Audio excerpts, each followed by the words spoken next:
আমি যখন সপ্তম শ্রেণীতে পড়তাম, তখন একদিন আমাদের ইংরেজি ম্যাম সবাইকে বর্ষমধ্য পরীক্ষার রেজাল্ট দিয়েছিলেন। যখন আমি রেজাল্ট পাই, তখন আমি লক্ষ্য করি যে আমার প্যারাগ্রাফটিতে 10-এর মধ্যে 1 দিয়েছিলেন ম্যামে। তখন আমি দেখলাম অন্য ছাত্রছাত্রীরাও তাদের খাতা ম্যামকে দেখাচ্ছিল। তখন ম্যামও জানি না কিছু না ভেবে এদের মার্ক বাড়িয়ে দিয়েছিলেন।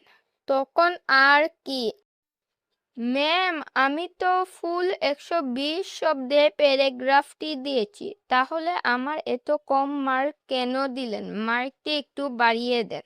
দে দেখি তো কি লিখেছ। এটা কি লিখেছ? তুই সবাইকে পড়ে শোনা।